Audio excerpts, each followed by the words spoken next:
역대하 24장 1절에서 27절까지의 말씀입니다. 오늘 말씀은 요아스가 왕으로 즉위한 뒤에 성전을 보수하는 것을 그 내용으로 하고 있습니다. 요아스는 7살에 유다의 왕이 되었습니다. 자신의 생명을 구해준 사람은 제사장 여호야다였고, 요아스가 왕에 오른 때가 7살이었기 때문에 상당한 기간 동안 제사장 여호야다가 요아스를 대신하여 정치를 하게 됩니다. 우선 여호야다는 2차례에 걸쳐 요아스로 하여금 자신이 추천한 자와 결혼을 하게 했습니다. 여호야다가 사는 날 동안에는 요아스가 하나님을 섬기는 일에 아주 적극적이었습니다. 그 한 예로 요아스가 성전 수리에 얼마나 열심을 내었는지를 설명합니다. 요아스가 성전을 수리하는 이유는 아달랴가 권력을 장악하기 위해서 자기 친손자들만 죽이는 것이 아니라 성전을 파괴하고 성물들을 바알을 섬기는 데 사용하여서 성전을 완전히 엉망으로 만들어버렸기 때문입니다. 그래서 요아스는 성전 수리를 위해서 매년 정기적으로 세금을 거둘 것을 지시하고 그 돈으로 성전을 수리할 것을 대제사장 요호야다에게 명령하게 됩니다. 하지만 이 일은 간단한 일이 아니었습니다. 아달랴의 아들들이 하나님의 전을 파괴했고 모든 성물을 바알을 위해 사용했다는 것과 그리고 성전을 보수하기 위해 세금을 거두려고 했지만 레위인들과 제사장들이 그 정책에 맞춰주지 못하는 현실적인 어려움이 있었습니다. 그렇게 요아스가 성전 수리를 명령한 지 23년이 지나도록 성전 수리가 이루어지지 않자 대제사장 여호야다를 불러서 성전 수리가 이루어지지 않는 것을 책망하기까지 하면서 성전 수리를 빠른 시일 내에 완료할 것을 재차 촉구하게 됩니다.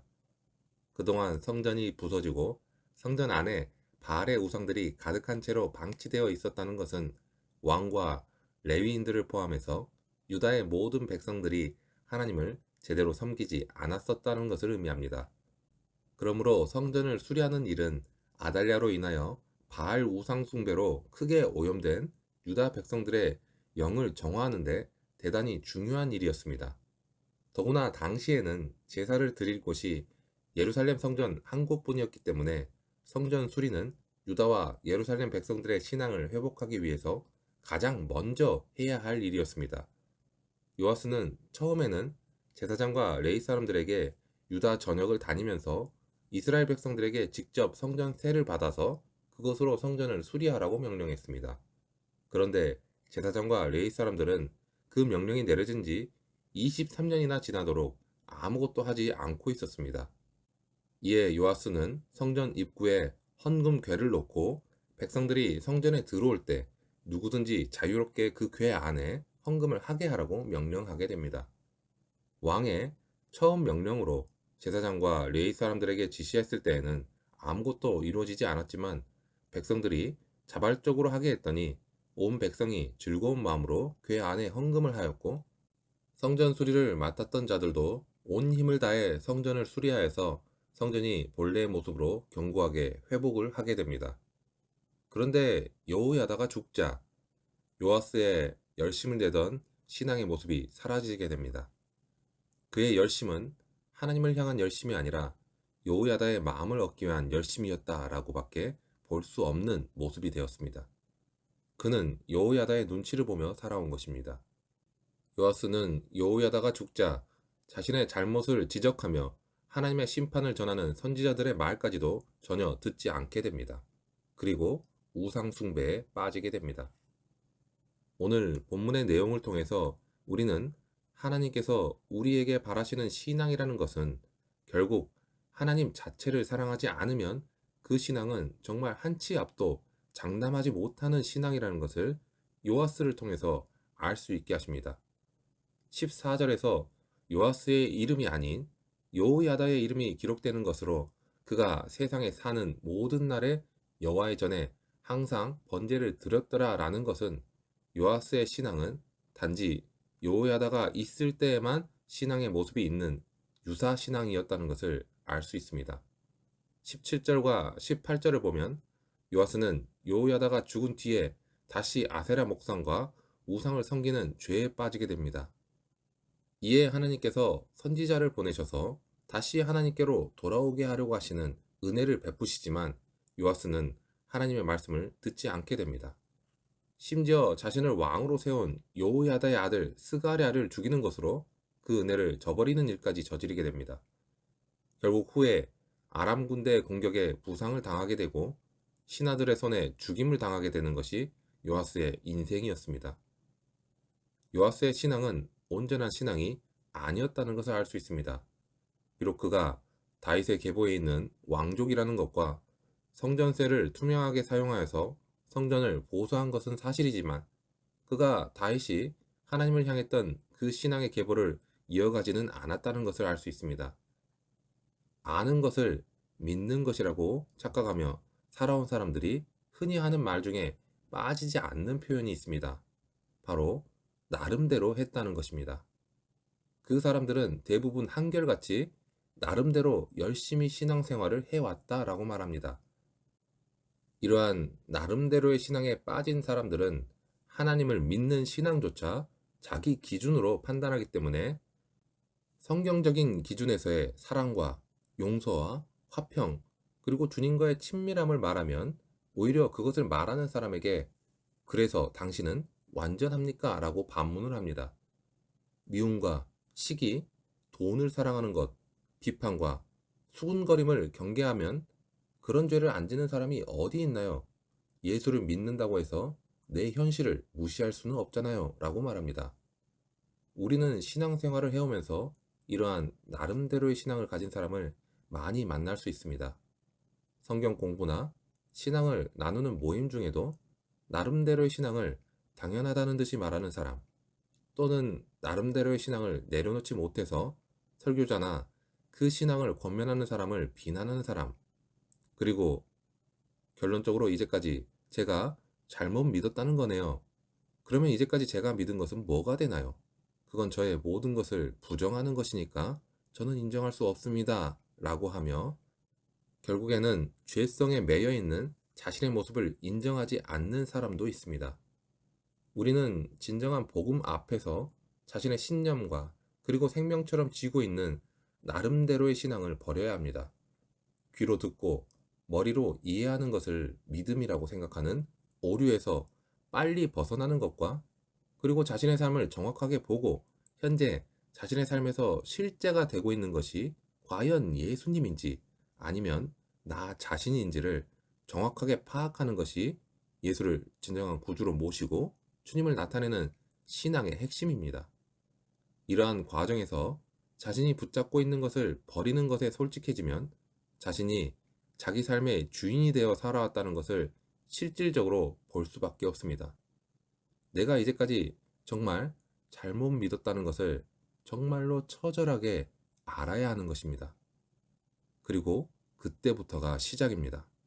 그것을 인정하고 나면 성령 하나님의 그 세밀한 음성 가운데 인도하심을 체험하여서 흔히 말하는 은혜를 받으면 어느새 자신이 그동안 알던 옛사람의 모습과는 다른 새 사람의 모습으로 나타나고 있다는 것을 볼 수 있습니다. 성경을 많이 알고 기도를 유창하게 잘하고 봉사를 잘한다고 생각하면서 나름대로의 신앙으로 자신은 쏙 빼놓고 타인의 모습과 신앙을 평가하던 모습이 사라지게 됩니다.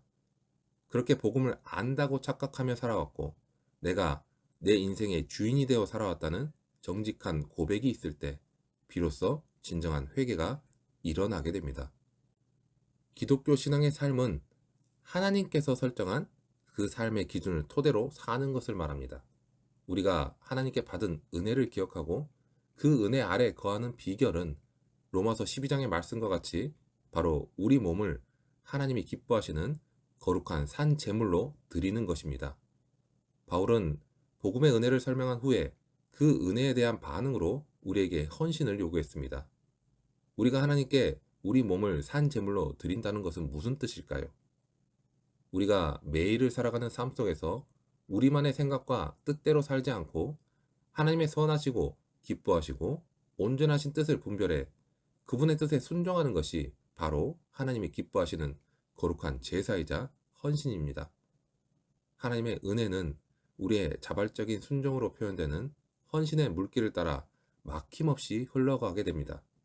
우리에게 헌신이 메마르고 고갈되면 하나님의 은혜의 샘물도 자연스럽게 막히고 맙니다. 요아스는 그 인생의 말년에 하나님의 명령을 거역했습니다. 이 불순종은 은혜로부터 미끄러진 결과일 수도 있지만 요아스의 인생에 은혜를 고갈시킨 원인이 되기도 합니다. 우리는 은혜에 대한 반응인 헌신을 결코 가볍게 여기지 말아야 합니다. 그리고 또한 어제 이루어진 헌신에 안주하지 말아야 합니다. 오늘 받은 은혜에 합당한 헌신을 오늘 드려야 합니다. 오늘의 헌신이 또 내일의 은혜를 위한 길잡이가 되기 때문입니다. 기독교 신앙에 관한 교리서인 웨스트민스터 소유리 문답에서는 그 첫 문답에서 사람의 목적이 무엇인지를 묻고 이렇게 답을 합니다. 사람의 제일 되는 목적은 하나님을 영화롭게 하고 하나님을 영원토록 즐거워하는 것이다. 우리의 존재 목적을 두 가지로 명시합니다. 첫째는 하나님을 영화롭게 하는 것입니다. 피조물인 우리가 창조주를 찬양하고 죄인인 우리가 구원의 주님을 예배하는 것은 마땅한 일입니다. 그런데 이것만이 사람이 살아가는 목적의 전부가 아닙니다. 두 번째가 있습니다. 그것은 하나님을 영원토록 즐거워하는 것입니다. 하나님을 기쁘시게 하는 것만이 아니라 하나님을 기뻐하는 것도 역시 우리가 존재하는 목적이라는 것입니다. 하나님을 기쁘시게 하기 위해 자신을 끊임없이 그분의 요구에 맞추기 위해 애쓰는 것만을 신앙생활로 생각하는 사람들에게는 이 두 번째 목적은 굉장히 낯설게 느껴질 것입니다. 그러나 성경이 증거하는 하나님은 우리에게 무엇을 요구하시기 전에 먼저 우리에게 무엇인가를 주시는 분입니다. 예수님이 알려주신 하나님은 하늘에 계신 우리 아버지이십니다. 아버지가 자녀들이 자신이 준 것들보다 아버지 자신을 더 좋아하고 기뻐하기를 원하듯이 하나님 아버지도 우리에게 그러하십니다. 이것은 C.S. 루이스의 말처럼 그를 찬양하라고 우리에게 명령하신 하나님은 우리에게 당신을 즐기라고 초대하십니다. 그리고 존 파이퍼 목사는 우리가 그 안에서 만족할 때 하나님이 가장 크게 영광을 받으십니다 라고 전합니다. 이레니우스 교부도 하나님의 영광은 인간이 온전히 살아가는 그 자체다 라고 했습니다. 인간이 온전히 산다는 것은 도덕적인 결함이 없는 사람으로 사는 것을 말하는 것이 아닙니다. 온전한 것은 하나님을 기쁘시게 하는 동시에 하나님을 기뻐하며 사는 것입니다. 난공불락의 성이었던 트로이는 그리스 연합군대가 보낸 트로이 목마를 성 안으로 받아들임으로 마침내 함락당하고 말았습니다. 대제사장 여호야다가 살아있는 동안에는 그때는 경건했던 요아스는 여호야다의 죽음 후에 급속도로 변질했습니다. 경건했던 요아스도 유혹자들의 속삭임에 무너졌습니다. 그는 유혹자들의 속삭임을 따라 하나님과 하나님의 말씀을 떠났습니다. 오늘날 믿음의 경주를 하는 우리에게도 온갖 유혹이 너무나 많이 있습니다. 우리도 선한 믿음을 변질시키는 온갖 유혹들로부터 우리 자신을 지켜야 합니다. 이러한 믿음의 경주를 완주하려면 우리의 힘으로는 할 수가 없습니다. 우리는 하나님의 말씀을 삶의 절대적인 표준으로 삼아야 하며 그 말씀을 붙잡고 주님의 이름으로 간절히 기도해야 합니다. 우리가 하나님 앞에서 성령 하나님의 인도하심을 간절히 기도할 때 우리가 기도하는 그 자리에서 하나님은 우리로 하여금 그 임재를 경험하게 하십니다. 그 일례로 수많은 하나님의 사람들이 기도했을 때 하나님은 영광으로 나타나셨습니다. 우리가 기도할 때 경험할 수 있는 가장 큰 응답은 단지 우리가 구했던 것들이 이루어지는 것이 아닙니다. 기도를 들으시는 하나님을 만나는 것입니다. 진정으로 하나님과 만나기를 사모하고 그분의 임재를 경험하고자 한다면 우리의 기도는 어떠해야 할까요? 우리가 구약에서 기도의 사람으로 알고 있는 모세는 우리가 무엇을 기도해야 하는지에 대한 본을 보여줍니다. 모세는 하나님의 영광을 보여달라고 구했습니다. 하나님을 간절히 보기 원했던 모세에게 하나님은 은혜와 긍휼을 베풀어 주셨고 마침내 당신의 영광을 보여주셨습니다. 우리도 하나님의 임재와 영광을 사모하고 간절히 구해야 합니다. 하나님께서 주시는 선물이 아닌 하나님 자체를 향한 기도가 메마르면 우리 안에 하나님의 은혜는 고갈됩니다. 하나님의 은혜를 깨닫고 반응하는 영적인 감각이 약해집니다.